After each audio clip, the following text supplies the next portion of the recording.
sacrifice, siya po yung naging alay, siya po yung naging sakripisyo, siya po yung naging kapalitan natin na dapat tayong nakatanggap ng hustisya ng Diyos, yung galit ng Diyos, yung puot ng Diyos. Pero nakita po natin sa krus, si Jesus Christ po yung naging atoning sacrifice, siya po yung naging kabayaran. And sabi po dito, is death in our place conquers evil. No, ito po yung pinangako ng Panginoon sa Genesis pa lang. No, na nagkasala yung tao, nangako ang Panginoon sa kanila na magkakaroon ng seed sa pamamagitan ng babae. And itong seed na to, mahalo yung paa niya, mabubrus yung paa niya, pero ika-crush niya yung head ng enemy, ika-crush niya yung head ng kalaban natin. Which, what happens on the cross? Bakit po? Kasi, before, death has its sting eh. Yung death may hold sa atin. Pero dahil sa ginawa ni Jesus Christ, tinanggal niya yung power ng death. And ayun po yung kapangyarihan ng evil eh, to bring us death, to bring us to darkness. And si Jesus Christ sa cross, sa pagkamatay niya, kinonquer din po niya yun. At hindi lang po yun, pinakita din po sa atin sa cross ng Kalbaryo yung pagmamahal ng Diyos. For God so loved the world that He gave His only begotten Son.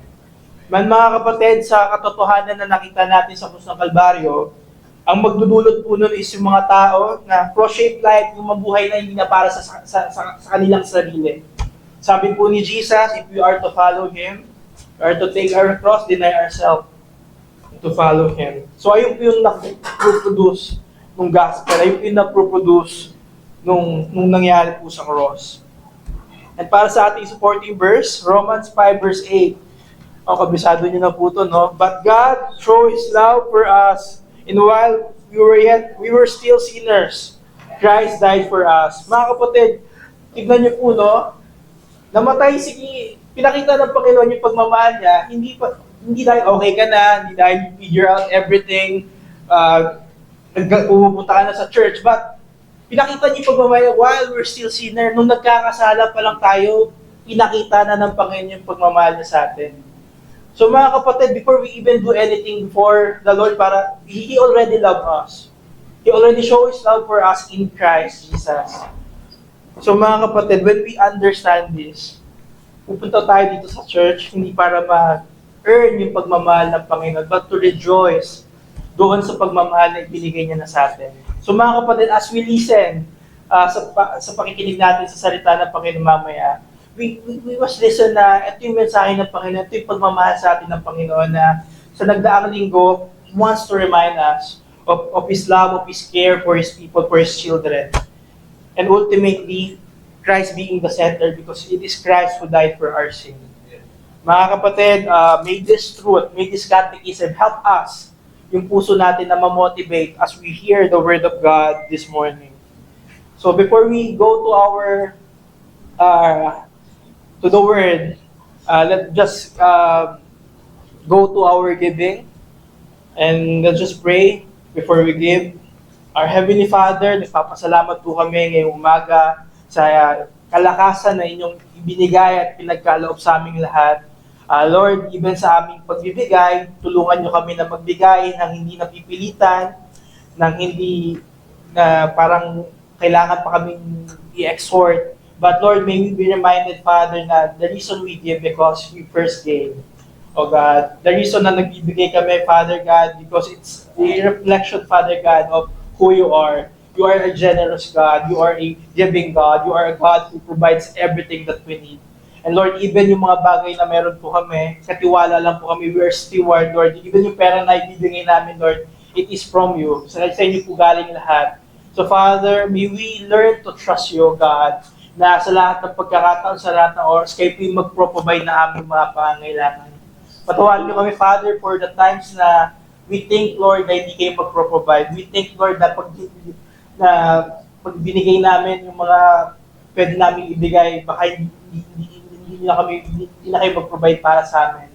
But Lord, time and time again, pinakita niyo po yung katapatan niyo, Lord, na even sa aming pagbibigay, Lord, talaga po nag-uuma po yung pagbibigay niyo sa amin, na hindi kami nagkulang ni sa isang araw. So Father, maybe even in our giving, Lord, may we continue to trust you, Lord, God. This is not our money, this is your money. O Lord, may you use this money to advance your kingdom, to advance the message of the gospel around us. So Father God, sa aming pagbibigay, naway ang pagbibigay namin, ang modelo ng pagbibigay namin ni si Kristo Jesus sa aming tagapagligtas, na do siya'y mayaman, iniwan niya yung glory niya, iniwan niya yung comfort ng heaven, Lord, and came to this world. He became poor for us, so that through Him, we may become rich. So Father, tulungan niyo po kami, samahan niyo po kami sa aming pagkakaloob sa inyo, sa aming pagbibigay ng mga offerings namin. And kayo lamang po yung may task, Lord. Hindi po yung sarili namin. Kayo lamang po. In Jesus' mighty name we pray. Amen.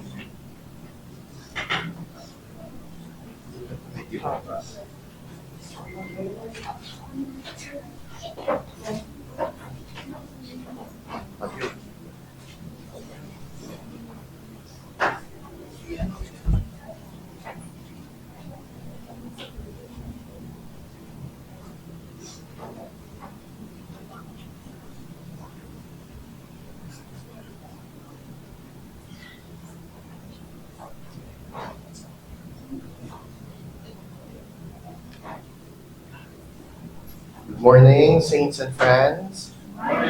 Magandang umaga po sa bawat isa. Salamat sa Panginoon. Sa mga nandito ngayong umaga, nagagalak po ba kayo na makita yung katabi nyo? Ay, salamat sa Lord. Buti naman, no? Nagagalak po kayo. 1 second na po.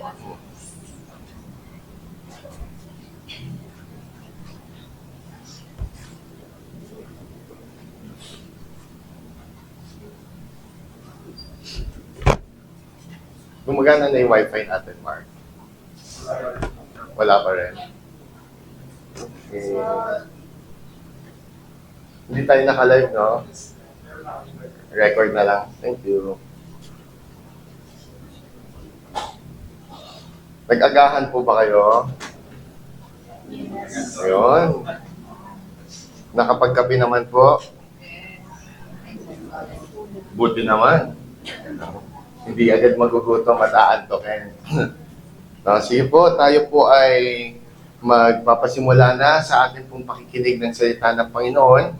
At ngayong umaga, tayo po ay nasa huling bahagi na ng 26th chapter ng Matthew. No, malapit na po, 27, Passion of the Christ. And then 28, no? 2 chapters na lang po ang natitira sa Matthew. At ang ating pong preaching mensahe for today ay pinamagatan po nating When the Rooster Crowed. No, sa pagtilaok ng manok. Alam ko po na bawat isa sa atin ay pamilyar sa kwento, sa storya ni Peter, no, kung paano po niya i-deny ang ating Panginoon. Ito na po marahil ang isa sa pinakamakirot, no, masakit sa mga storya po sa scripture.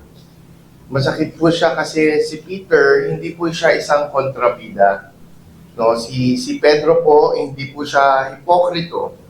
Si Pedro, hindi po siya false disciple kagaya ni Judas. Sa makatunayan, si Peter ang isa sa pinakamalapit na disipulo ni Jesus. No, for more than 3 years, kasama po ni Peter na maglakad si Jesus. Narinig po niya lahat ng katuruan ng ating Panginoon. Nasaksihan niya lahat ng mga... Parang humina yung microphone. Sound check. Nadidinig po ako sa likod. Okay. So, nasaksihan niya yung miracles upon miracles na pinerform ng ating Panginoon. At siya rin po ang nag-confess that Jesus is the Christ. No? Na ikaw ang Messiah, ikaw ang Kristo, ang anak ng Diyos. Iniwan po niya ang lahat ng meron siya para po sumunod sa ating Panginoon. So, sa 12 disipulo, si Peter po ang madalas na spokesperson ng grupo. Siya po ay laging nagsasalita. No? Siya po ay bold, siya ay courageous, siya ay zealous, si Peter ay passionate. Habang yung iba, nag-hesitate, nag-aalinlangan na magsalita, si Peter, usually, siya yung nangunguna na tumugon sa ating Panginoon. Yet here, Peter experiences one of the greatest failures recorded in Scripture. And what makes this account so tragic is that si Peter po kasi ay winarningan bago pa po ito maganap. No, ilang oras pa lamang po ang nakakalipas nang sinabi po ni Jesus sa kanyang mga disipulo in Matthew 26:31, "You will all fall away because of me this night." Tapos si Peter, ano naging reaction ni Peter? He objected. No, sabi ni Peter sa verse 33, "Though they all fall away because of you, I will never fall away." So si Peter, hindi lang niya po basta sinasabi na mahal niya ang Panginoon. Sinasabi po dito ni Peter na mas malakas siya kesa sa iba. No? Essentially, yung sinasabi ni Peter ay, yung iba siguro, baka mag-fail sila. Ako hindi. Ayun po yung sinasabi dito ni Peter. So si Jesus, ngayon, nagbigay po siya ng specific prediction in verse 34. Sabi ni Jesus, "Truly I tell you, this very night, before the rooster crows, you will deny me 3 times." Pero si Pedro, ayaw pa rin po niyang maniwala. No? In verse 35, ang sabi ni Peter, "Even if I must die with you, I will not deny you." And si Peter po, habang sinasabi niya yun, tunay po siyang naniniwala, no? Naniniwala siya sa sinasabi niya. And hindi po niya intensyon na magsinungaling at this point. He truly thought na siya ay mananatiling tapat hanggang dulo. And that is what makes this account so relevant sa bawat mananampalataya. No? Kasi po, yung greatest danger sa ating pong mga buhay, sa story, for example, ni Peter, hindi dahil maliit ang pagmamahal niya sa Diyos. Yung greatest danger po ay he trusted himself too much. No? And marami pong mga Kristiyano na nag-a-assume na, safe ako. Kasi mahal ko naman ang Diyos, mahal ko naman si Jesus. But again, HEM, sincerity alone is not enough. No? Yung pinakamalakas na Kristiyano sa kwarto na ito is still capable of terrible failure apart from the sustaining grace of God. No, yung Bible po, paulit-ulit po tayong tinuturuan na yung self-confidence ang isa sa pinakadelikado na bagay sa buhay Kristiyano. No? Kaya nga po, sabi ni Paul, nag-warning si Paul sa 1 Corinthians 10:12, "Therefore, let anyone who thinks that he stands, take heed lest he falls." So, si Peter, he thought he stood, but within a few hours, he fell. And not because tinorture siya, hindi dahil papatayin na siya, no? Hindi dahil sinabing ibibilanggo siya, no? But Peter denied Christ before a servant girl. So as we study this passage ngayong umaga, meron po tayong 4 na point. Peter's fear, Peter's fall, Christ's faithfulness, and Peter's repentance. No, ayan po yung 4 na dadaanan po natin for this morning. And through it all, we will discover a truth na kinakailangang madinig ng bawat mananampalataya. Our main point. A true disciple may fall terribly, but Christ never abandons His own. Inaanyayaan ko po ang lahat na tumayo sa pagbasa po ng salita ng Panginoon. In Matthew chapter 26, verses 69 hanggang 75. Sabay-sabay nga po natin basahin ang salita ng Panginoon. Now, Peter was sitting outside in the courtyard, and a servant girl came up to him and said, "You also were with Jesus the Galilean." But he denied it before them all, saying, "I do not know what you mean." And when he went out to the entrance, another servant girl saw him, and she said to the bystanders, "This man was with Jesus of Nazareth." And again he denied it with an oath, "I do not know the man." After a little while, the bystanders came up and said to Peter, "Certainly you too are one of them, for your accent betrays you." Then he began to invoke a curse on himself and swear, "I do not know the man." And immediately the rooster crowed. And Peter remembered the saying of Jesus, "Before the rooster crows, you will deny me 3 times." And he went out and wept bitterly. This is the word of the Lord. Let's pray. Oh, Father God, we thank you for this beautiful morning. We thank you, Father, for your powerful word, O God, for your sweet promises, for your deep love, and the rich mercy, O God, that you have given to each and every one of us in Christ.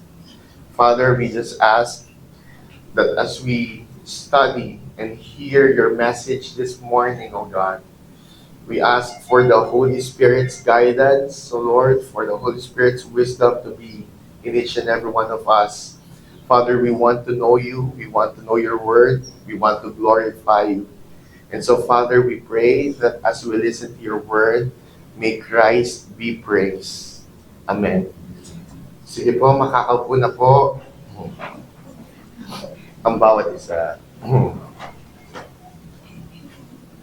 So tayo po ay dadako sa ating unang punto ngayong umaga. Peter's fear, from verses 69 hanggang 70. Yung pagkalaglag po ni Pedro, pagkadapa po ni Pedro, ay nagsimula sa isang simpleng tanong, no, from a servant girl. Si Matthew, intentionally niya pong hinighlight kung gaano po ka-ordinary yung moment na ito. Si Peter at this time, hindi po niya kaharap ang Sanhedrin. No, wala po siya sa Korte Suprema, Supreme Court. No, hindi po niya kaharap ang Roman soldier, no, hindi po siya tinutukan ng sibat o ng espada. No, hindi po siya tinakot na siya ay pupugutan ng ulo or papakain sa leon.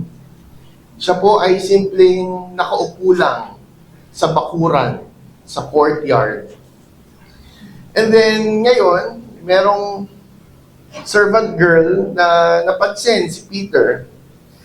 No, and at first glance, this seems insignificant.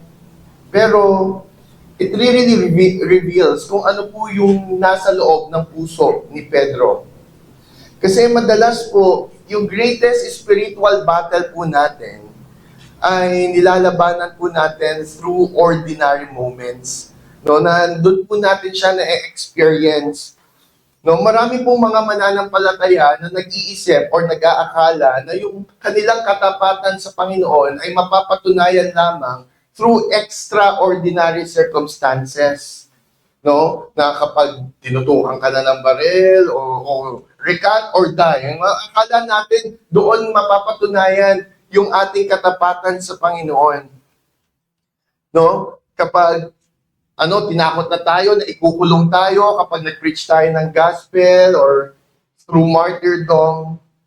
Pero yung scripture po, paulit-ulit po sa ating ipinapakita na ang katapatan ay madalas na natetest sa pamamagitan ng mga maliliit at ordinaryong bagay sa ating mga buhay. So, yung sa conversation, the way tayo makipag-usap sa ating kaibigan, sa temptation, yung opportunity to speak for Christ, yung pag-decide natin, decision making, no? Or pag-decide whether or not to obey the Lord or magko-compromise tayo. So si Peter, yung test ni Peter, it appears small. But small tests often expose large weaknesses sa ating pong mga buhay. Pansinin po natin kung nasan si Peter at this time in verse 69. Sabi doon, Peter was sitting outside in the courtyard. So earlier sa Matthew, sabi ni Matthew sa atin sa verse 58, Peter was following him at a distance. So sumusunod pa rin po siya kay Jesus. Hindi niya po totally inabandona ang ating Panginoon. So he's still near enough para mag-observe, no? Kasi gusto pa rin po niyang malaman kung ano yung nangyayari. He still cares deeply sa ating pong Panginoon. Pero hindi na po siya naglalakad katabi ng Panginoon. Alright? So, he is following our Lord at a distance. And madalas po, dito po nagsisimula ang spiritual decline.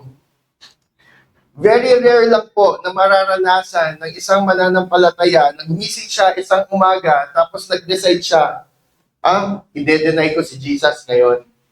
No, hindi po siya madalas nangyayari. Yung denial po, madalas nangyayari siya after a period of drifting. Okay? Yung kapag na-develop yung distance, kapag yung prayer ay naging less frequent, kapag yung word, yung Biblia ay naging less precious, kapag yung worship naging routine na lang, kapag yung fellowship, yung gathering of the saints ay naging optional na lang, kapag yung obedience naging selective na. No? So si Peter, yung denial ni Peter, hindi po siya nagsimula sa courtyard.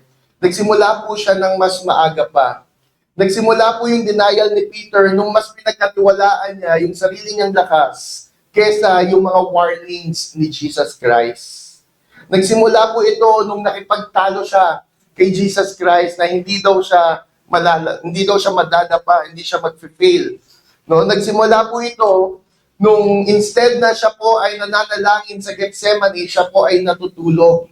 Nagsimula po ito nung siya ay nagtiwala sa kanyang sarili rather na dumepende sa ating pong Panginoon. Yung courtyard is merely the place kung saan yung hidden weakness ay na-expose. So HCM, bawat public na fall or bawat public failure ay madalas pinangungunahan ng private na pagkakadapa. No, wala pong bigla na lang naging spiritually cold. Wala pong bigla na lang nalaglag in a serious sin. No, wala pong bigla na lang nag-collapse. No, lahat po 'yon ay resulta ng inward decline na nangyayari na for a time. Okay, so baka hindi na siya nagpe-pray, baka tinatamad na siya umattend ng gathering ng saints, baka ayaw niya na magbasa ng Bible. No, nag-start yon with those things. Alright? So, yung denial po ni Peter, ito po yung naging bunga. Pero yung ugat ay tumubo na po even before pa po natin makita yung bunga doon po sa courtyard. And so, tingnan po natin yung sumunod na kaganapan. A servant girl came up to him. Si Peter, nagpakita po siya ng strong courage. No? In the Garden of Gethsemane, ano pong ginawa niya nung a-arrestin si Jesus? Kinuha niya yung espada. No? Isisisig niya sana yung tenga nung soldier, di ba? Inatake niya, no? Kasi gusto niyang ipaglaban si Jesus, no? He was willing to fight an armed crowd. Yet, ngayon, nanginginig po ang tuhod niya in front of a servant girl. Bakit? Kasi po yung lakas ng loob, yung courage, in one moment, kunyari, isang moment, ikaw ay courageous, it does not guarantee na magiging courageous ka rin in another moment.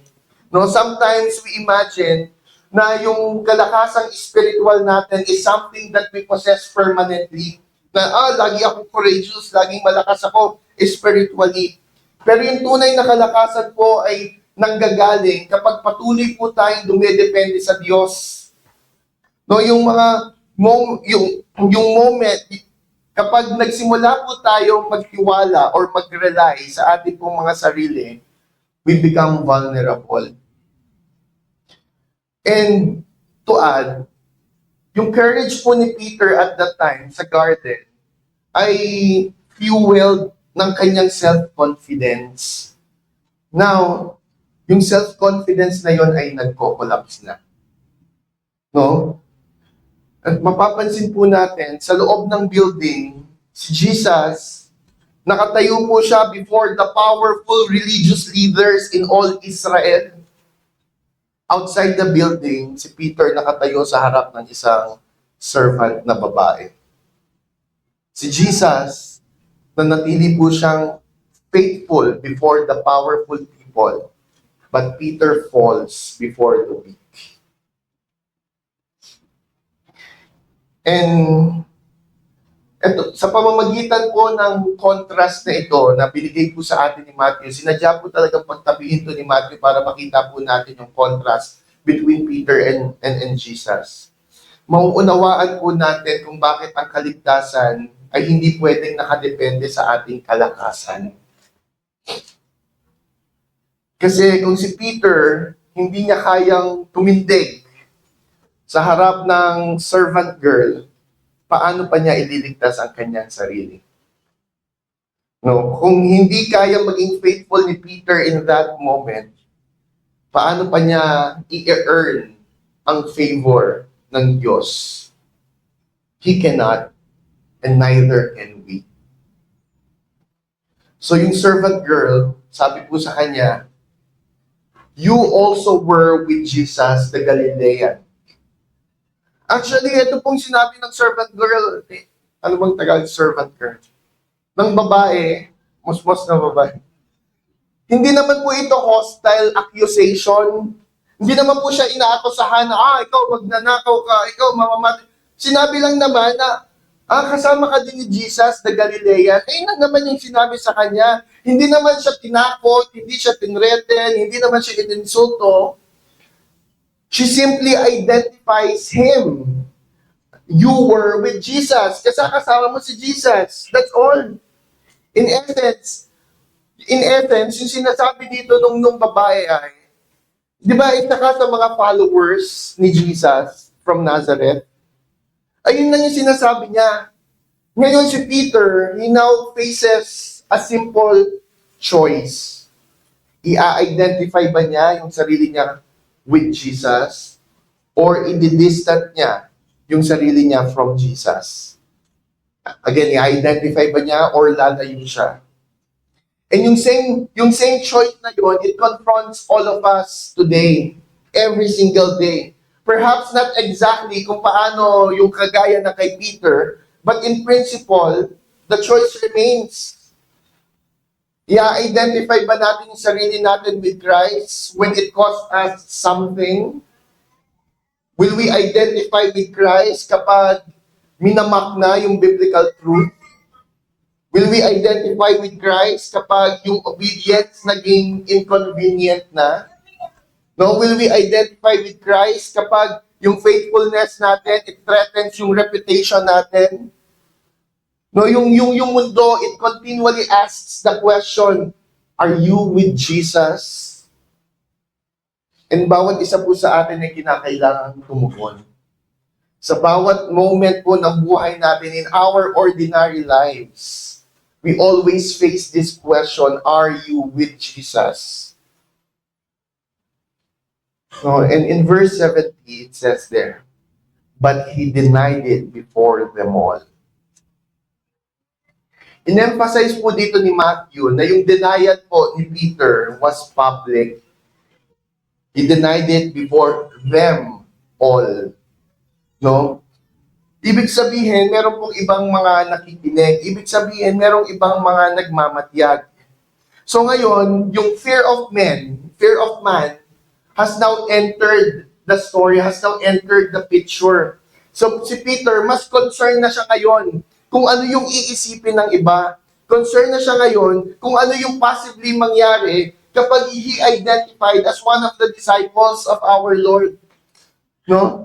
Kaya nga po sabi po sa Proverbs 29 verse 25, it says, the fear of man lays a snare, but whoever trusts in the Lord is safe. So si Peter, napatapak po siya doon sa patibong na yon, doon sa snare na yon. And notice his response, I do not know what you mean. Maang-maanga, no? No, at first, parang, parang kung titignan natin, parang mild lang. 'Di ba? Yung denial niya compared sa mga paparating niyang denial mamaya. Hindi naman siya nag-curse pa, hindi pa naman niya sinumpa yung sarili niya, hindi pa naman siya nag-swear ng oath, no? Kumbaga, iniwasan niya lang yung tanong, no? Nagkunwari siya na hindi niya naiintindihan yung tinanong sa kanya, parang, what do you mean? Ano? Ha? Madalas gan tayo, di ba, pag kinoconvert, ano yun? Kahit narinig naman. Di ba? He just refused to identify openly with Christ. And ang problema po, marami pong mga Christian ngayon ang nag-iisip na ang pag-deny kay Christ, ibig sabihin, dapat openly mo siyang nire-renounce. But there are more subtle forms of denial. We deny Christ kapag nanahimik tayo because takot tayo sa opinion ng mga tao. We deny Christ kapag tinago natin yung conviction natin kasi ayaw natin ng discomfort. We deny Christ kapag mas may pakitayo na tayo ay maging belong than sumunod tayo sa kanyang salita. All those things are denial also. No, hindi. Akala natin, pag dinenay sa hindi na ako tagasunod ni Jesus Christ, hindi na ako naniniwala sa Kanya, hindi lang po ganon ang denial. No, it can take subtle forms. So, yung unang denial po ni Peter ay nagtuturo sa atin na yung kompromiso, yung pagko-compromise ay madalas nagsisimula ng tahimik. No, a moment of fear, a failure to speak. But, kung hindi po natin to match-check, yung compromise po na yon ay lalaki at lalago. Just a few hours earlier, siguradong sigurado si Peter that he will never deny Christ. Now, he has already begun doing exactly what Jesus predicted. Yung problem is masyadong mataas ang tingin ni Peter sa sarili niya. In-underestimate niya yung kapangyarihan ng temptation. No, in-underestimate niya yung kahinaan ng laman. And most importantly, in-underestimate niya yung pangangailangan niya ng biyaya ng Panginoon. This is why yung mga mature na Kristiyano, madalas hindi sila nagsasalita ng confidently patungkol sa sarili nila. And they were speaking more confidently patungkol kay Jesus Christ. Yung mga immature pa or mga baby na Christian, madalas sinasabi nila, I will never do that. Hindi ako hindi ko gagawin yan. Mas malakas naman ako kaysa kay ano. Madalas ganun po magsalita yung mga baby Christian. But mature believers would always say, apart from God's grace, I am capable of far worse.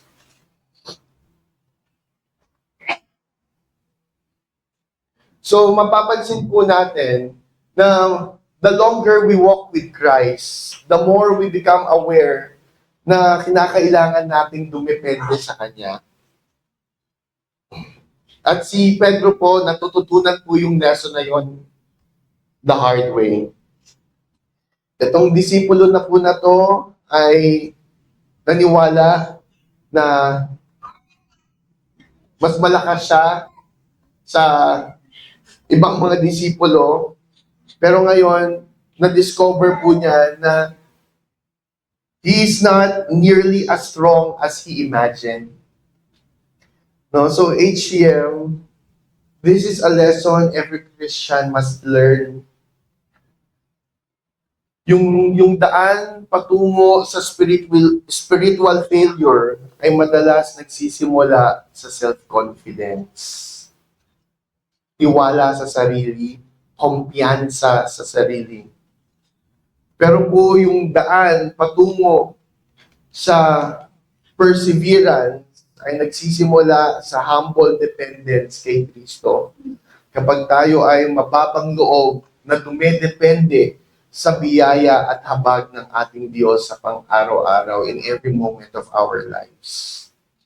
So ngayon, yung takot ni Peter ay nagpakita na, lumabas na. At yung kumpiyansa niya ay nagsimula na pong bumagsak. And sadly, the first denial will not be the last. Instead, yung compromise po niya ay mas lalalim. No? So, punta po tayo sa ating pong pangalawang point for this morning. Peter's fall in verses 71 hanggang 74. EGM, isa po sa mga bagay na matututunan po natin ay ang kasalanan po, hindi po ito nakokontento na maging maliit lang. No? Para po itong crack sa isang dam. Alam niyo po yung dam? Tapos kapag nagkaroon ng crack, hindi po laging magiging maliit na crack po yun. Yung maliit na crack na yun will eventually widen hanggang mag-collapse yung buong dam. And that is exactly what we will see sa buhay po ni Peter. Yung unang denial po niya, in-evade niya lang, iniwasan niya. Yung tanong, sabi niya, hindi ko alam kung anong ibig sabihin mo. I do not know what you mean. Now, yung denial po niya ay mas naging malakas, mas naging deliberate, at mas naging seryoso. And gusto po ni Matthew na makita po natin ito pong downward progression na ito. Na si Peter, hindi lang niya basta inulit yung same sin 3 times. Every sin is actually a worse sin than the previous one. So bawat denial ay nagre-represent ng mas malalim na pagkakadapa at malalim na pagkakahulog. So itong disipulo na minsang nag-declare sa Matthew 16 na, "You are the Christ, the Son of the living God," is now doing everything possible to convince the people around him na wala siyang connection kay Jesus. So ito po yung nakakatakot na kapangyarihan kapag yung sin natin ay unchecked. No, hindi natin pinansin, hindi natin tinignan, pinabayaan natin yung kasalanan. This is what's going to happen. Mas lalalim ng mas lalalim ang ating pagkakadapa. Tingnan po natin sa verse 71.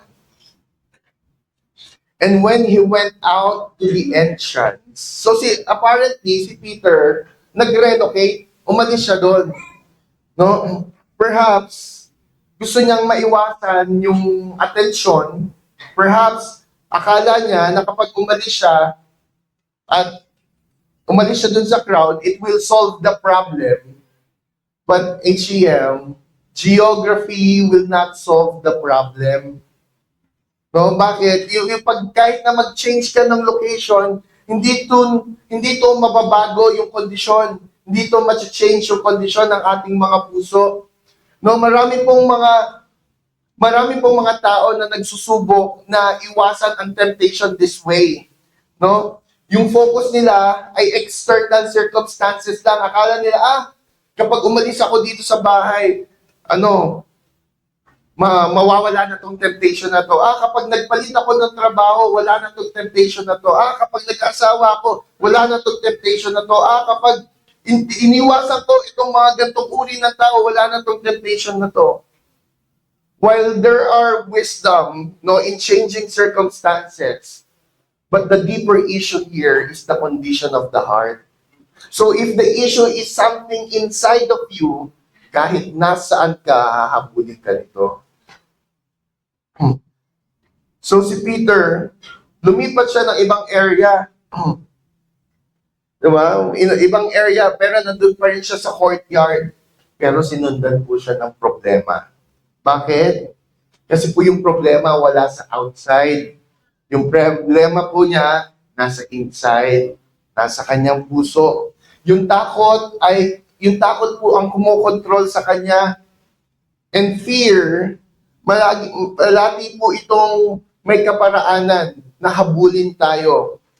No? So ano nangyari nung siya ay nag-relocate? Lumipat ng ibang pwesto, ayaw niya ng atensyon, kala niya makakaiwas na siya. So another servant girl saw him. And she said to the bystanders, sabi niya sa mga tambay, "This man was with Jesus of Nazareth."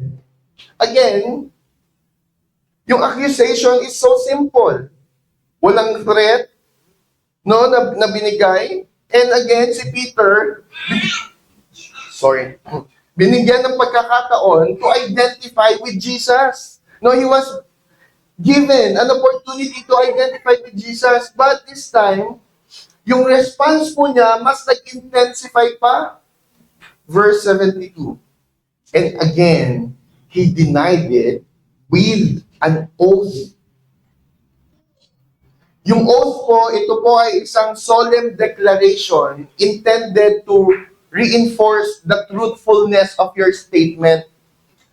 Ibig sabihin, in essence, ang sinasabi dito ni Peter ay, I swear, this is true. Promise, talaga. Ayun yung sinasabi dito, promise, totoo to. I solemnly affirm what I am saying is truthful. And ano po ba yung ina-affirm niya? I do not know the man.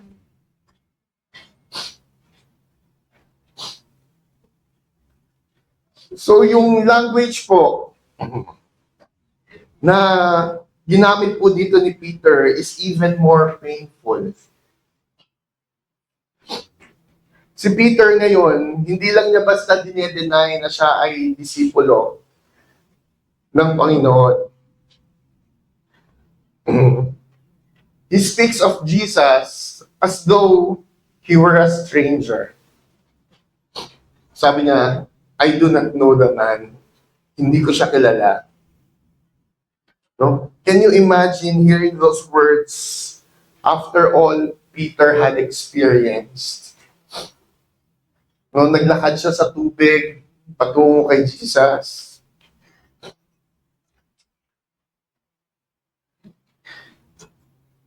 Nakita niya si Jesus na nag-raise from the dead, na-witness niya yung transfiguration.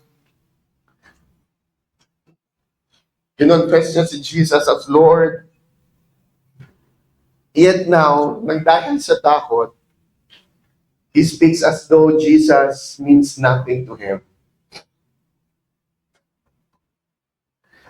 Yung takot po talaga ay nag-cause for us na mas i-value yung temporary safety than eternal truth.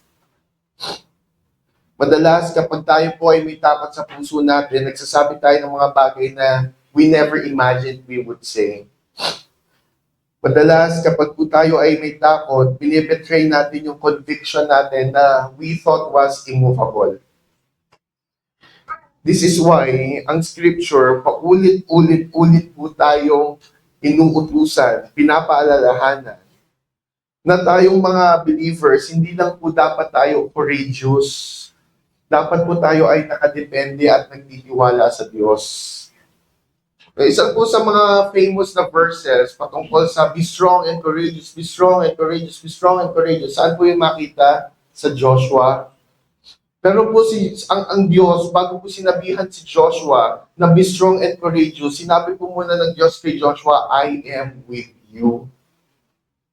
Bago po niya sabihin kay Joshua na be strong and courageous. So yung pagiging strong and courageous ni Joshua is knowing na kasama niya ang Diyos, na dapat dumepende siya sa Diyos.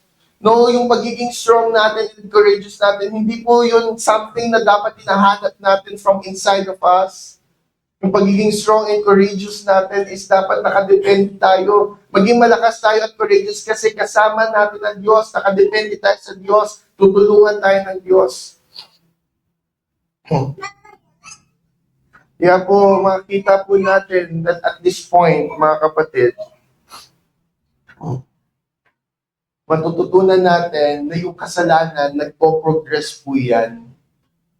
No, si Peter, yung first denial niya, it just involves evasion. Pero yung second denial niya, it involves deception. No, sa pamamagitan ng pag-swear ng oath. So yung bawat denial niya ay mas malakas. No, bawat denial niya mas naging intentional. Ganun po ang kasalanan.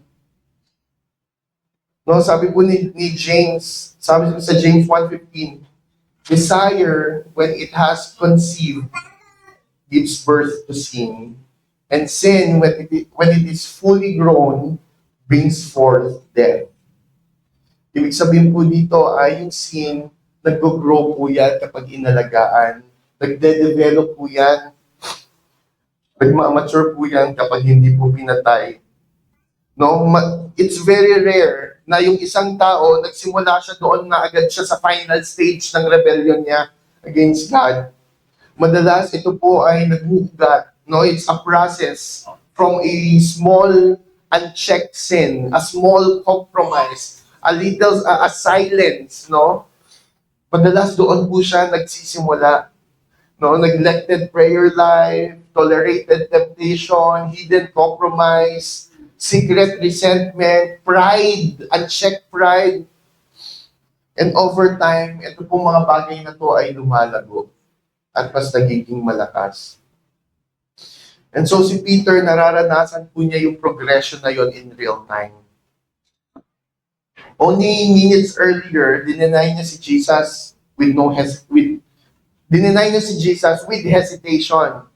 And now, sumusumpa pa, no? Sinusumpa ko, hindi ko kilala yan. And hindi pa po siya tapos malaglag. Yung third denial niya will actually be worse. So HCM, wag po tayo makipagbati sa kasalanan. No? Yung sin, yung kasalanan na tinotolerate niyo po ngayon, it will demand more tomorrow. No, yung compromise na ine-excuse niyo today, it will seek greater control tomorrow. No, yung kasalanan po, it's a cruel master. It always wants more and more and more until you are fully consumed. Kaya wag po nating hayaan na meron po tayong nakikita kasalanan sa sarili natin but we're not doing anything about it. Verse 73.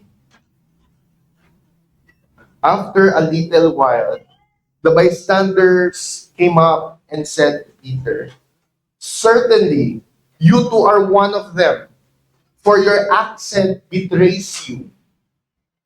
So ngayon, mas nag-i-increase na yung pressure. No?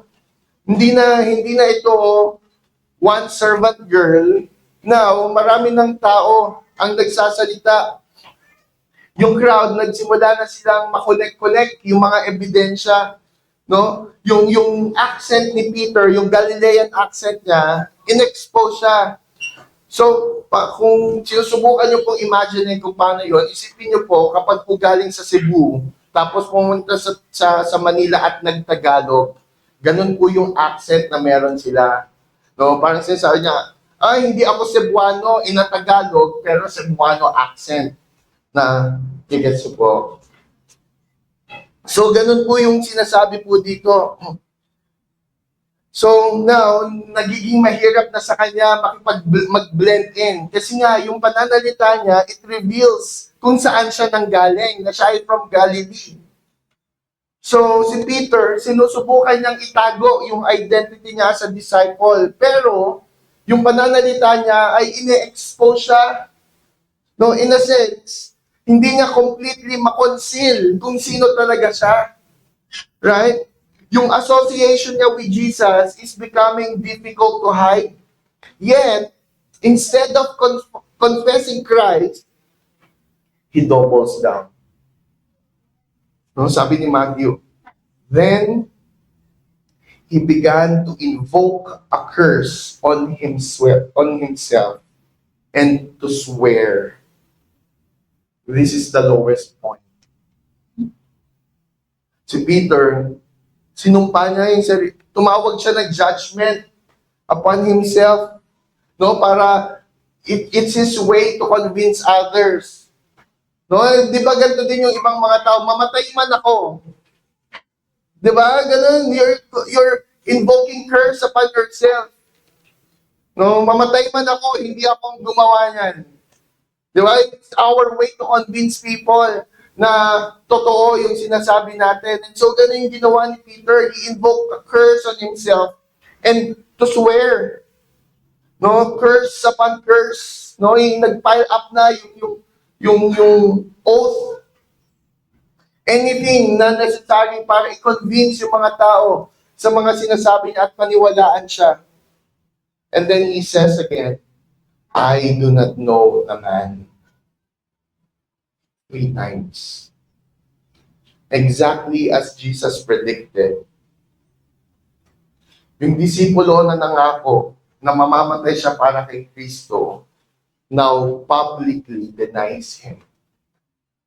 Yung disipulo na nagyabang na ang iba magfo-fall, ako hindi, has now fallen dramatically than he ever imagined. Yung disipulo na nag-aakala na kilala niya ang sarili niya, now he discovers that he does not. Ngayon, si self-confident Peter has been shattered to roll. Yung matapang na Peter ay now na-expose. Yung malakas na Peter, na-realize niya na siya pala ay mahina, and perhaps that is exactly what God intends. Because before God can rebuild Peter, kinakailangan niya po munang i-break yung confidence ni Peter sa sarili niya. No. So bago po si Peter ay maging pastol na kinakailangan niyang maging, kinakailangan niya po munang matuto na yung kalakasan ay hindi mahanap sa sarili niya, mahanap lamang ito kay Christ. Kaya HCM, if Peter can fall, anyone can fall. Si Peter hindi po siya unbeliever. Si Peter hindi po siya false convert. Si Peter hindi po siya si Judas. He genuinely loved the Lord. He loves the Lord. Yet he still falls into serious sin. Kaya po, ito pong katotohanan na to should destroy every trace of spiritual pride inside of us. Wala po tayo may pagmamalaki. Kaya, every time na makakapakinig po tayo na merong believer na nag-fall into sin, yung response po natin should not be, ako hindi ko yan magagawa. Hindi ko maatin, hindi ko kayang sikmurain yan. So, hindi po ganon. Yung response po natin should be, Lord, keep me from falling. Lord, help me nga in me. Dapat po yung response natin is that mas lumipendent po tayo sa Panginoon. No? Meron nga po isang Puritan, si John Owen, sabi niya, be killing sin or it will be killing you. Kaya po pag may nakita po tayo maliit na kasalanan, kahit pa po sa ating paningin gano'n at kaliit, na kailangan na po itong puksain. Otherwise, ito po ay patuloy na lalago hanggang yung kasalanan na pumatay sa atin. Yung flesh, yung katawan natin, ay mas mahina than we think. Yung enemy is stronger than we think. And yung pangangailangan natin sa biyaya is greater than we think. Yet, even in this terrible moment, ang ating Panginoon has not lost control. Si Peter, he thinks everything is twisted, but heaven's plan remains perfectly on schedule. Kasi at the very moment kung saan si Peter ay bumagsak siya sa kaila-ilaliman, something happens that changes everything. A rooster crows. Tumilaok po yung manok. And sa pamagitan po ng pagtilaok ng manok, yung mga salitang binanggit po ni Jesus kay Peter beforehand, ay biglang naalala ni Peter ang lahat. Now, let's go to our third point, the faithfulness of Christ.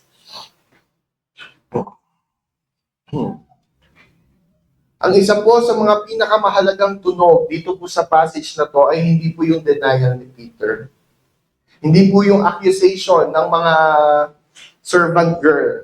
Hindi po yung mga sinasabi ng mga tambay, no, na nandoon nakapaligid kay Peter. Yung pinakamahalagang tunog po in this passage is yung pagtilaok ng manok. Si Matthew, ni-record po niya in only a few words. Sabi ni Matthew, and immediately the rooster crowed.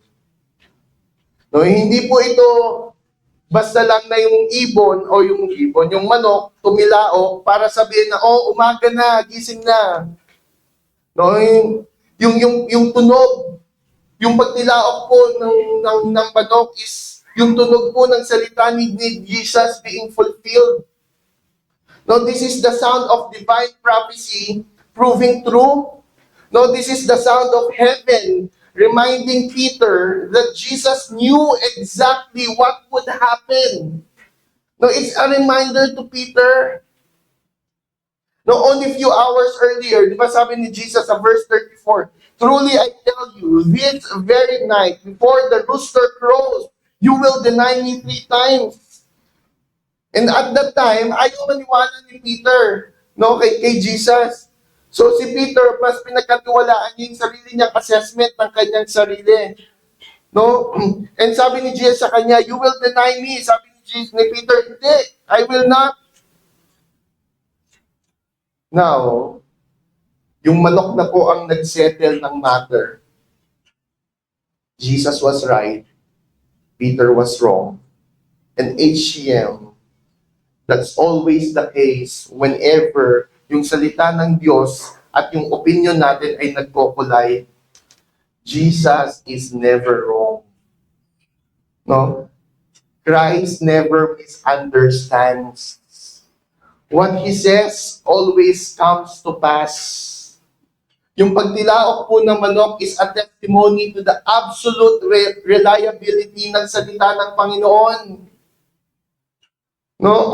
Si Jesus, na unawaan niya, He understands that mas naiintindihan niya tayo kaysa naiintindihan natin yung sarili natin. Si Peter, he sincerely believed na magiging faithful siya.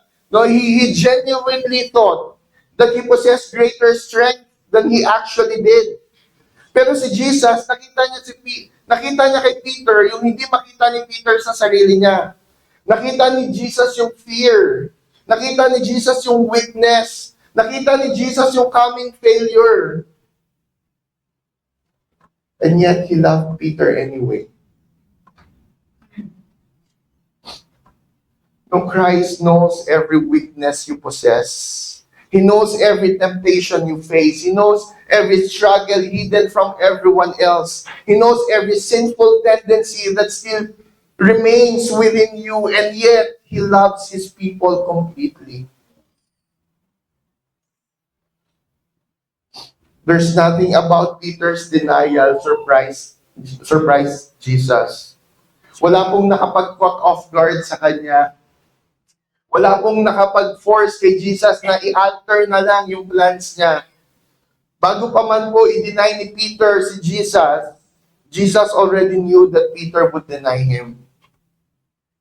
And still, He called him.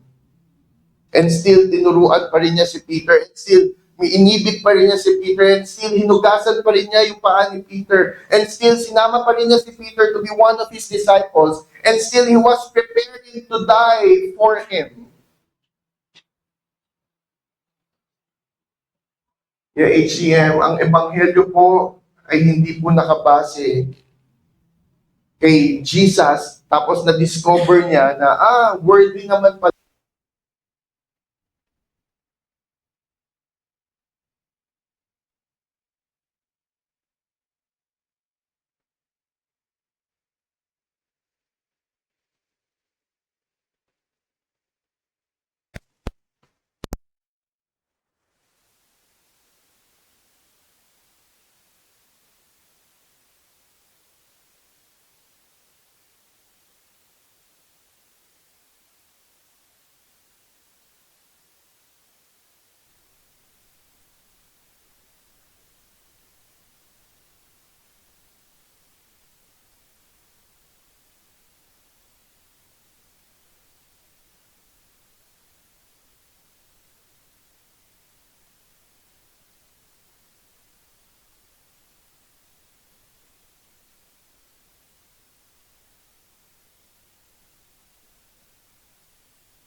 Si Peter was consumed with fear. Now si Peter is so overwhelmed with realization. Yung words na sinabi ni Jesus sa kanya na mukhang imposible sa paningin ni Peter have became a reality. And madalas po ganito po nag-work ang conviction, HEM. Meron pong mga moments sa buhay po natin na all of a sudden, yung salita ng Diyos, bigla na lang nagpi-pierce through our hearts. Di po? Perhaps, nung una, in-ignore natin ito, or ni-resist natin ito, or in-excuse natin yung kasalanan natin. But, then, nung dinala ng Diyos yung salita niya to bear upon our conscience, it pierced. It pierced through. And suddenly, we see ourselves clearly. Sabi po sa Hebrews 4:12, the Word of God is living and active, sharper than any two-edged sword. And Peter is experiencing that reality. Yung mayabang na disipulo is finally seeing himself as he truly is.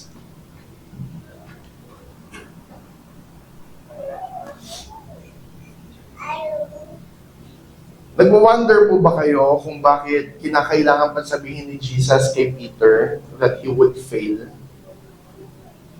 Bakit kinakailangan pang expose ni Jesus yung kahinaan ni Peter before it happened? HEM, warnings are expressions of mercy.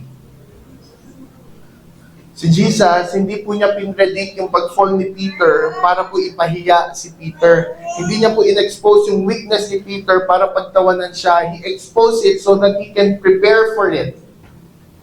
So yung warning itself is an act of grace. So whenever the Lord warns us in His Word, it's grace. It's His mercy. He's exposing our weakness so that we can pray for it and we can do something about it. No? So yung pagtilaok po ng manok, it becomes a means of restoration for Peter. Imagine, if si Jesus hindi niya winarningan si Peter. Imagine, kung biglang tumilaok yung manok, pero walang prediction na sinabi si Jesus about it. No, Peter would continue falling into a deeper darkness pa.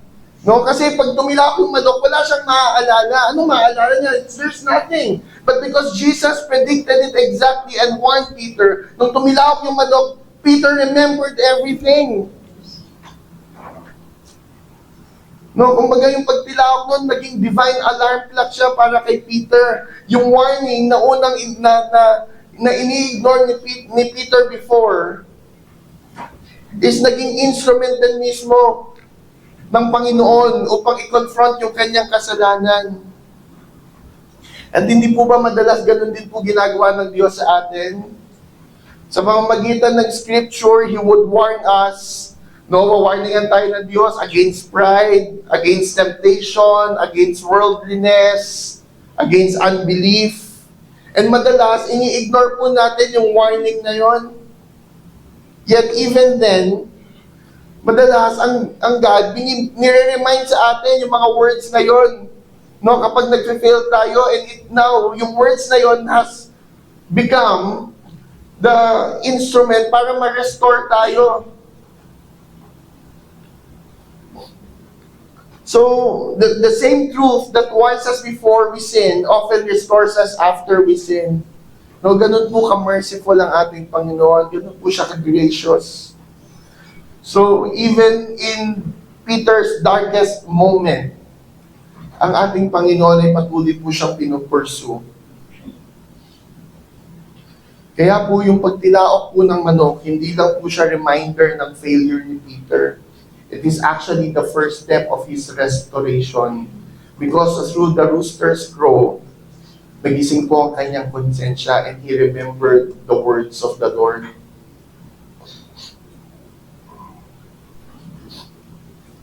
Si Peter, nakita po natin, he failed Christ. But Christ has not failed Peter. Si Peter, binrake po niya yung words niya, pero si Jesus, kinip niya yung word niya. Peter, nakalimutan niya na siya ay mahina, pero si Jesus, he remembered it.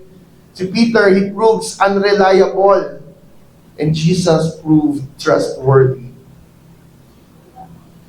Yung entire passage po natin is designed to draw our eyes away from human strength and toward divine faithfulness. Kung yung future po ni Peter ay nakadepende kay Peter, then yung ending po ng story na to ay despair. Kung yung future po natin ay nakadepende sa ating mga sarili, wala po tayong magiging pag-asa. Pero po yung pag-asa po natin ng Ebanghelyo is that si Jesus Christ ay nanatiling tapat when His people fail. Not because wala siyang pakialam sa kasalanan, not because He overlooks sin, not because He's excusing sin, but because His saving power is stronger than our weakness. The Lord is mighty to save.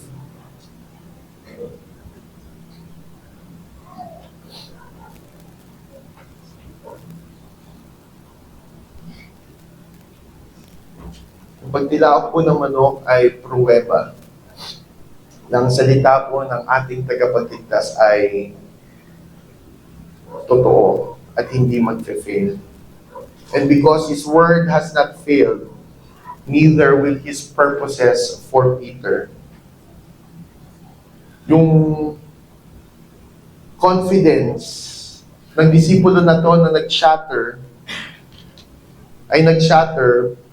pero yung faithfulness po ng ating Savior ay nanatiling intact. No? And that faithfulness will soon produce something beautiful in verse 75. Let's go to our last point, Peter's repentance.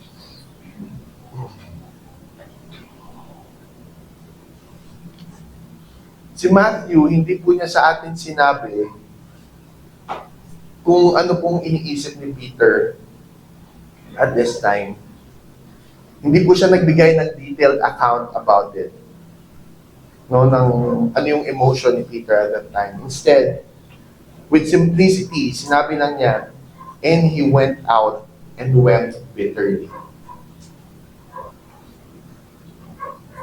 Si Peter, na laging may nasasabi, with such confidence, now has nothing left to say. No, si Peter, who once boasted of his loyalty, now lives in silence. Si Peter, who once declared that he would die for Christ, now weeps because he has denied Christ. Yung pagtangis po ni Peter ay nagpapakita po sa atin ng something very important sa kung anong nangyayari sa kanyang puso. Yung pag-deny po niya kay Jesus has ended. At nagsimula na po ang kanyang repentance. At yung mga susunod po na kaganapan is the painful work of God's grace. Dapat po wag po natin i-minimize yung ginawa po ni Peter. Si Peter po mismo, he feels its weight, yung kabigatan ng kanyang ginawa. Kasi for 3 years, kasama po niya maglakad ng Panginoon Natanggap niya po yung pribileyo na iilan lamang po sa kasaysayan ng buong mundo have ever known. He has witnessed miracles after miracles. He has heard Christ preach. He confessed that Christ is the Lord. Yet when the moment came, he denied Him. Not once, not twice, 3 times. And now, yung realidad ng kasalanan niya na yon ay nagka-crash sa kanya down. He now feels the pressure, the weight of his sin. Peter understands that his failure is against Christ Himself. Isa po ito sa mga tunay na marka. Isa po ito sa mga marka ng tunay na repentance. Yung repentant person, hindi lang po siya umiiyak, hindi lang po siya nag-grieve dahil sa consequences ng sin. Nag-grieve siya dahil sa kasalanan mismo at dahil alam niya na yung kasalanan na yon is against the God that He loves. Did you get the difference? Marami pong mga tao na nagsisisi sa mga bagay na ginawa nila dahil sa resulta ng kasalanang nagawa nila. Maraming mga tao nagsasabi na, sana hindi ko na lang ito ginawa. Sana hindi ko na lang ito ginawa. But yung pagsisisi nila ay dahil dun sa resulta nito. Hindi dahil meron silang realization na nagawa nila yon against God. No, for example,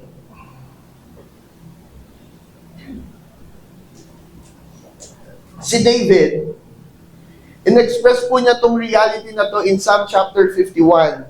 Nung nagkasala po siya with Bathsheba in verse 4. Sabi doon ni David, "Against you, you only have I sinned and done what is evil in your sight." Si David, naunawaan po niya na yung kasalanan niya is ultimately against God. No, si Peter is beginning to understand the same truth. So, yung pinakamalalim na kirot or sakit, hindi po dahil nakakahiya yung ginawa niya. Yung pinakamalalim na pain na naramdaman ni Peter ay nagkasala siya sa tagapagligtas niyang minamahal. No, and at this point, I think it will be helpful if we will compare Peter from Judas. Kasi parehas po silang nagkasala terribly. Diba? Si Peter, pati si Judas, they both sinned terribly. Both men betrayed Jesus. Both men experienced grief afterward. Di ba nagsisi si Judas? Di ba? Yet, yung story po nila, it ended differently. Magkaiba. Bakit? The answer lies in the nature of their sorrow. Sabi po ni Paul sa 2 Corinthians 7 verse 10, "Godly grief produces a repentance that leads to salvation without regret, whereas worldly grief produces death." HCM, hindi po lahat ng sorrow ay magkakaparehas. No, hindi po lahat ng pag-iyak, pagtangis ay magkakaparehas. Hindi po lahat ng regret ay repentance. No, si Judas, naka-experience siya ng remorse, pinagsisihan niya yung ginawa niya, binalik pa nga niya yung silver na natanggap niya, hindi ba? Binalik niya. No, he acknowledged his guilt, yet his sorrow, yung sorrow niya, it drove him away from God. Yung despair niya ay nag-end up sa destruction niya. No? So, nung nagkaroon siya ng guilt, nagkaroon siya ng sorrow, instead of him running to God, he ran away from God. Pero yung sorrow po ni Peter was different. Yung sorrow ni Peter, it drives him to repentance. He repented. So, yung nakita po nating pagtangis ni Peter, hindi lang po ito dahil nag-regret siya. No, sana hindi ko na lang ginawa. No, but rather, they are the tears of a broken heart. No, the difference is not that, yung difference, hindi dahil si Peter mas mababa yung kasalanan niya. Yung difference is that God's grace was at work in Peter's life. No? Yung isa, si Judas, na-consume siya ng despair. Yung isa naman, he was broken unto repentance. Yung isa, tinignan lang yung kasalanan niya. Yung si Peter naman, although imperfectly, would ultimately look at the Savior. No, so this is a very important distinction, HCM. Kasi marami pong mga tao, they feel bad about their sin. No, marami pong mga tao ang nagre-regret sa consequences ng mga kasalanan nila. Marami pong tao, they would wish na sana iba na lang yung choices na ginawa nila in the past. But genuine repentance, it involves more than regret. No, it involves a heart that turns back to God. No, yung pagtangis po ni Peter, ito po yung panimula ng kanyang paglapit sa Diyos.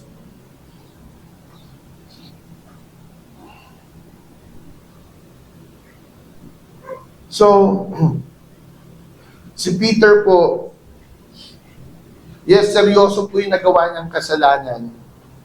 No, it was a grievous sin. Yet si Peter po, he's not lost.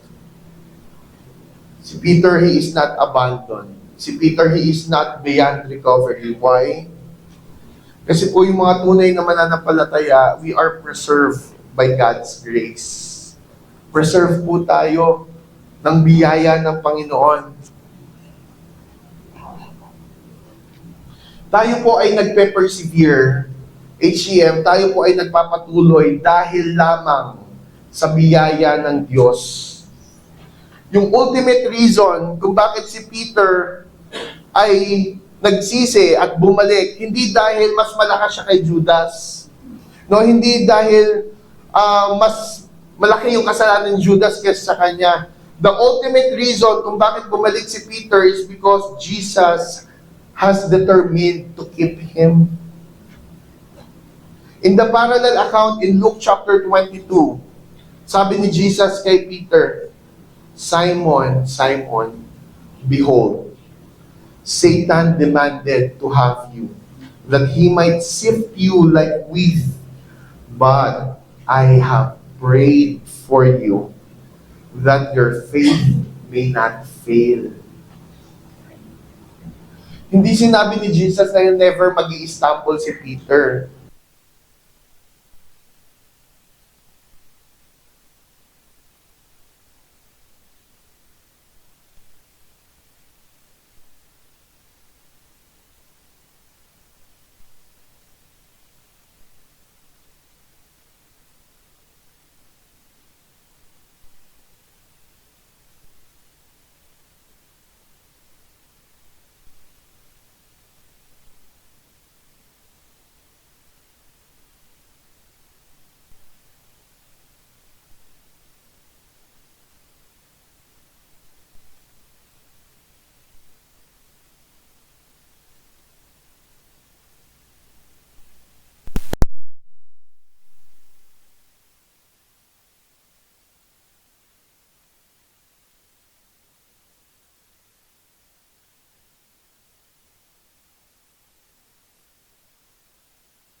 yung ating Panginoon, nung nabuhay siya pong magulit, hinanap po niya si Peter.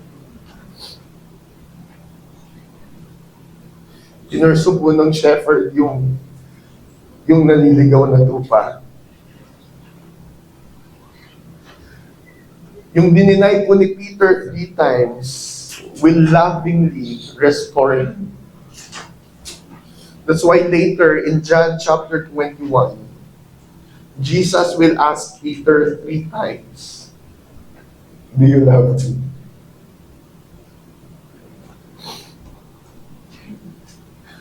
So yung tatlong beses pong pag-deny ni Peter kay Jesus will be answered by a threefold restoration.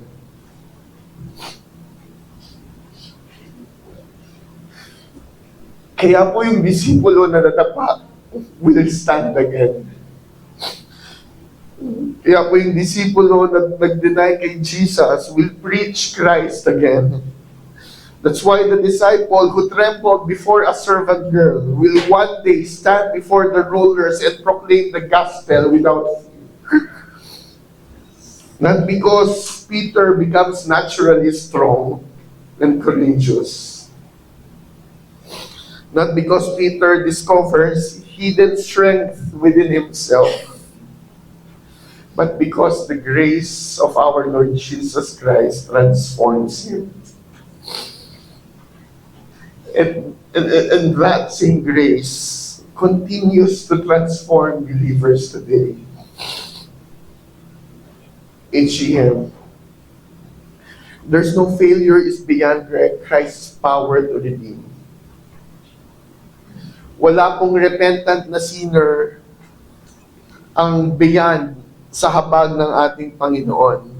Wala pong broken na disciple ang beyond sa restoring hand ni Kristo. Yung pagtangis, yung mga luha po ni Peter, totoo po ito. Yung pain na naramdaman niya, they are all real, but they are not the end.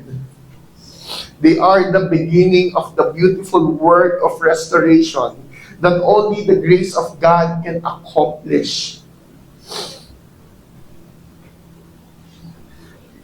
So HEM, certainly, dito po sa passage na inaral natin, meron pong warning.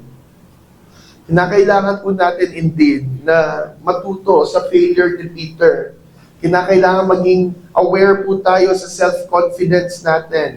Kinakailangan nating i-guard yung sarili natin against spiritual complacency. Kinakailangan nating i-take seriously yung danger ng small compromises.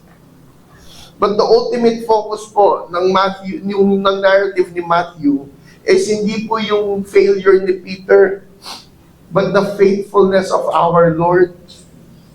No, throughout this entire section, si Matthew, he has intentionally placed Jesus and Peter side by side. No, inside the high priest's house, nakatayo doon si Jesus. Outside, nakatayo sa courtyard, nakatayo si Peter. Si Jesus ay na-accuse, si Peter ay na-accuse. Si Jesus ay kinwestiyon, si Peter ay kinwestiyon. Si Jesus ay pinressure, si Peter ay na-pressure. Pero yung outcomes are completely different. Si Jesus na natiling faithful while Peter falls. Si Jesus, kinonfess niya yung katotohanan, pero si Peter, dinenay niya yung truth. Si Jesus, he stands firm, but Peter fails. So gusto po ni Matthew na makita natin na kung saan po nag-fail yung mga disciple, our Savior succeeded. No, kung saan si Peter ay mahina, Christ proved strong. No, kung saan si Peter, binrake niya yung word niya, si Jesus, kinip niya yung word niya. And kung saan, that's the reason why si Jesus ay qualified to be our Savior.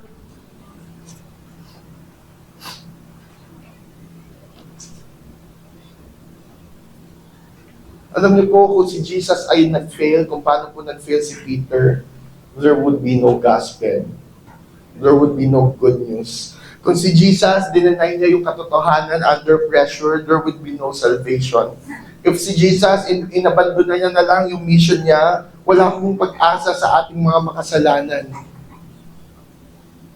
But HCM, Jesus remained faithful all the way to the end. All the way to the cross. Yung tapat nating tagapagligtas, in-endure niya what unfaithful sinners deserve. And kung magiging honest po tayo sa ating mga sarili, sa Diyos, yung istorya po ni Peter ay uncomfortably familiar. Marami pong mga Kristiyano, hindi po natin verbally deny si Jesus the way Peter did. But who among us has not failed him? Who among us has not remained silent when we should have spoken? Who among us has not feared people more than God? Who among us has not compromised? Who among us has not sinned? Who among us has not acted contrary to our professed love for Christ? We all have failed. The details may differ. In circumstances, baka magkakaiba tayo, but the reality remains the same. We all failed the Lord. We all fell. We all sinned. No, like Peter, madalas ino-overestimate natin yung sarili natin. Like Peter, madalas ina-underestimate natin ang temptation. Like Peter, we often rely sa sarili nating kalakasan. And like Peter, we discover again and again how desperately we need the grace of God. Kaya po yung story po dito ni Peter, hindi lang po ito story ng isang disciple. It's the story of every believer who has failed. And that is why yung passage po natin today is very encouraging. Because Peter's failure was not the end of Peter's story. And your failure are not necessarily the end of yours. There may be someone here na sa pakikinig nyo ng mensahe na ito, naramdaman nyo po yung pressure, yung bigat ng kasalanan. Perhaps you look at your failures and wonder, is there any hope left for me?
Nakita siya ng Savior, na bagamat alam niya ang lahat ng kanyang kahinaan, pinili pa rin siyang ibigin.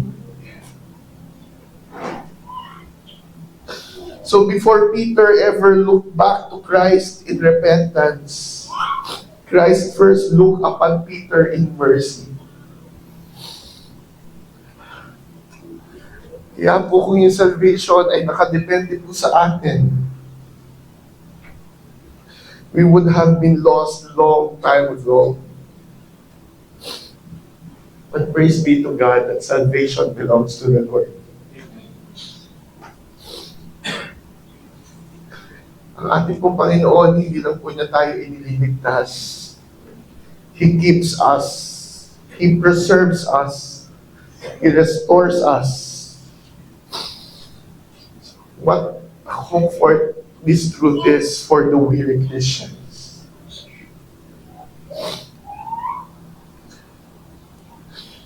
May mga ibang Christian na akala nila ang Diyos ay naghahanap ng butas, naghahanap ng excuse para iwanan sila. But this passage, it teaches us the opposite. Si Jesus, alam niya exactly na si Peter ay mag-fail. Bago pa man po mag-fail si Peter. Pero inibig po niya si Peter. Si Jesus, alam po niya na i-deny siya ni Peter. Bago pa man po siya i-deny ni Peter. And yet, pinag-pray po niya si Peter. Alam po ni Jesus na mag-fall si Peter. Yet, pinlano na ni Jesus kung paano i-restore si Peter. So, yung shepherd, bago pa man po maligaw ang kanyang tupa, hinahabol na po niya.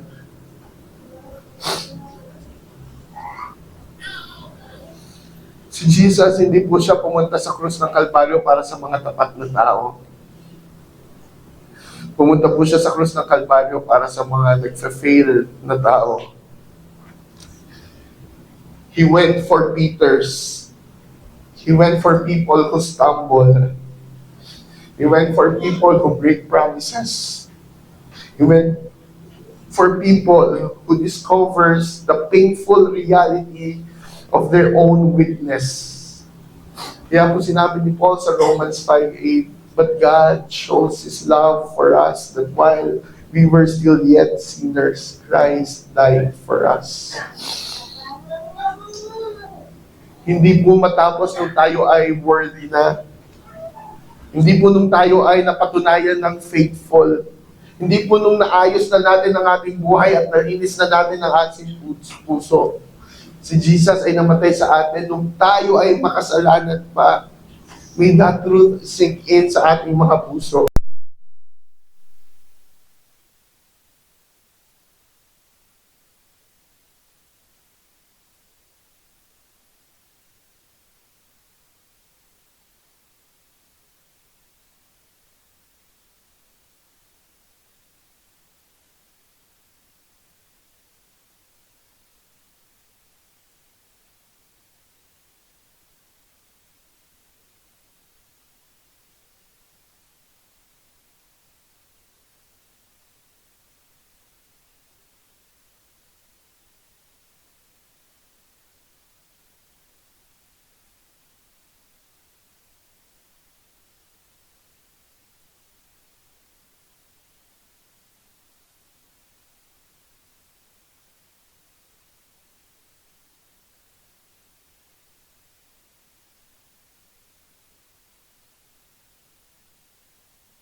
No, look to Christ.